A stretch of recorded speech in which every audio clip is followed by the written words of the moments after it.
et lelo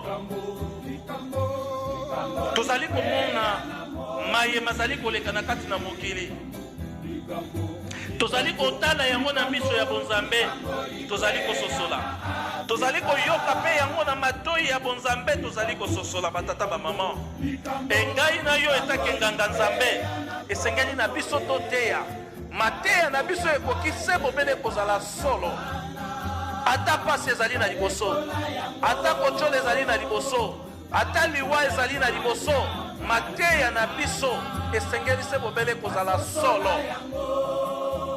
pamba te tobiangami bana ya tata Simon Kimbangu pamba te tobiangami bana ya nzambe. Africa 21 is the best. Africa 21 TV. Africa 21 TV, un nouveau monde. Africa 21 TV. Ezali chaîne moko vraiment monene o ezokotalisa biso monene ya sa divinité Simon Kimbangu Kiangani. Tokolanda ba message na ye na kati oyo te ya boyo ezali biso tolendisa kondima na biso poto bongwana tokoyoka banzembo ba émission ya ndenge na ndenge oyo ezokotalisa biso monene ya nzambe na biso papa Simon Kimbangu Kiangani. Ngai na sabone et bongo pino bozozela ni Africa 21 TV, un nouveau monde.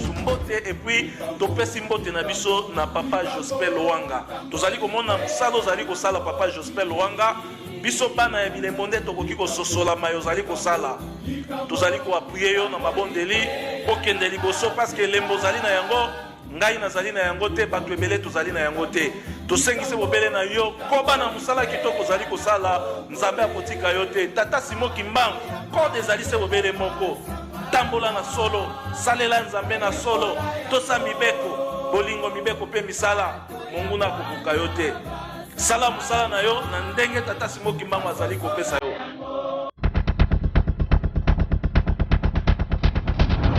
Africa 21 TV, un nouveau monde.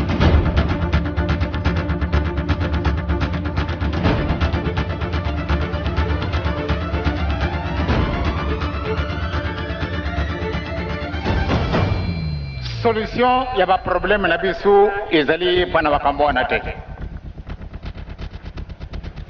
ya solo lisanga ezali très important kasi et après eloko nini kobima pamba te likambo wana nazali kulubaka na bino mokolo na mokolo soko tosenye na biso bolimbisi te 0 sur 0